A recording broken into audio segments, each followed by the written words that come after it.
Hey, hello, I'm Daniele, and I would like to give you today the excerpt of a talk that I gave at a design meetup last week. This talk is about the particular moment that design is facing right now. So there are different vectors of attack coming for design, not only the ever-trending artificial intelligence, but also other things such as the hyper-specialization of design. In that talk, I went over also the opportunities ahead and discussed design more in details. But in this part, in this excerpt, I wanted to take a look at my take on design and what do I think design is and where it comes from. So yeah, here we go. So what is design? And even in a room with around 50 designers, this would be a very hard challenge to align and agree on what design even is. Everybody has their own take about design, on what we are doing in design, what's the goal, what are the activities that even a designer should do. But one thing that we can all rally against is that design is often misunderstood. And the most common misconception is that design is making something beautiful. Many of us had an experience with some stakeholder, maybe from marketing or from sales, coming and says, make this artifact beautiful, make it pretty somehow. So usually how it goes is that you have the world's best boss coming to you with a product and says, paint over it, make it pop, make it interactive, and that's it. That's your job as a designer. And here I maybe want to start with a provocation. Is that really a misconception? Or maybe design is making something beautiful. At the end of the day, words are socially constructed. If the majority of people actually interpret design in this way, maybe they have a point. My favorite explanation for design comes from applied arts and basically trace design right now in product. So not like system design or any other type of design, like product design as almost a natural evolution of applied arts. And applied arts is that field in which you use those activities, usually connected to art, the sensibilities of art, and you apply them to commonly used products. So for example, toasters or cars. So you don't have a utilitarian and simple car, but you have a beautiful, usable car. I don't want to use more adjectives because I can bias it. And you also have Apple in the domain of tech, which is maybe the most famous company that really has this marriage between design and tech. Even Steve Jobs, the founder of Apple, around 50 years ago, described Apple as being an intersection of engineering and, in his case, liberal arts. So here you see a bit the connection. But let's focus on the art part, which is probably the most interesting part. Let's go deeper. And what is art? This is even an harder question. Probably not even the artists like designers could agree on what art even is. But for me, my favorite definition comes from Ralph Waldo Emerson, and says that art is the conscious utterance of thought by speech or action. The way that I interpret this almost convoluted definition is that art is a way of communicating meaning. You have a message and you want to communicate it with somebody else in a way that most likely is not directly expressed. So now let's take a time machine and this fantastic car and let's see one of the first examples of an art piece.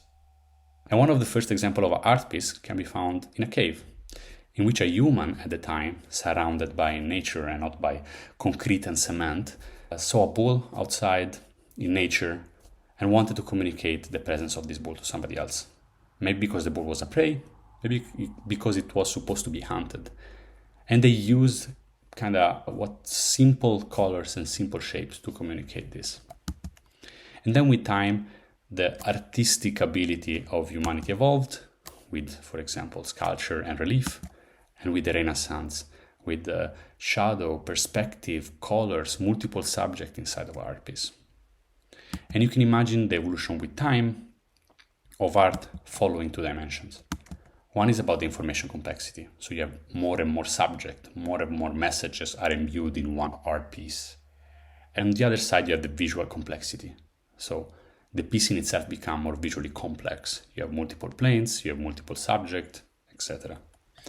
So these two things go hand in hand. So information and the visual complexity, they grow together with time. Art in general had always three main meanings. So this is not a full list, but this is three main meanings. One is nature. We're surrounded by nature, we said. And the other after that is something that maybe it's even more important, about relationship of humans with each other. In this case, politics or religion. So these were the biggest theme: nature, politics, and religion. And then something happened around 300 years ago, 300 years ago. We had a revolution in our way of describing nature. The scientific revolution came. Yeah, science. And with that, we found new ways of analyzing and describing nature. So we had photography, the maximum fidelity possible, right? To communicate to other people what we are looking at. And then even videos that add dynamism and much more information. Art, at least in the public perception for a layman, could be analyzed across two dimensions, the visual part and the meaning part, which is in design what we would almost call form and function. So I use this term very similarly. And with time, we find new ways of analyzing nature, analyzing and describing different subjects. So the meaning part kind of took a step back, and we all focused on the visual part. Maybe forgetting that there was a meaning and a message all along. And then art was like, okay, I'm in a crisis. What should I do out of myself? Art found a new way of spreading its message and spreading its wing, and kind of find the perfect marriage with another revolution, which is the Industrial Revolution. With mass production, you increase the impact and access. You can use those activities and those sensibilities of art and not produce only one piece, but you produce many, many more pieces. And that's how you get applied art. So you get art, but applied to mass production, elements that can be replicated almost ad infinitum. And then from applied art, you can trace a almost straight line to design, to the way that we intend design nowadays as product design. And design, now you're gonna see maybe more similarities, like art can be also analyzed in these two parts, on the visual part and on the meaning part. On the visual side, you have activities such as typography, layouting, coloring, illustration. And on the other side, you have activities related to the meaning. So how are we displaying information? Is the information clear? Is the message clear and understood by the user? You take all of these activities, you mesh them together, and you get design. And remember the misconception and the provocation that I made in the beginning? Design is making something beautiful. This is also similar to art. Also, art has many people saying, oh, but art is just making something beautiful. And I want to challenge you, what is beauty? If design is making something beautiful, maybe we should rethink about how we think about beauty. Is something beautiful when it's visually beautiful and aesthetically appealing? Or something is beautiful when the message is beautiful and elegant itself? But then it's only fair to end up with, what is design to me? And design to me is a way of communicating meaning. Or maybe better said, design is the art of communicating meaning.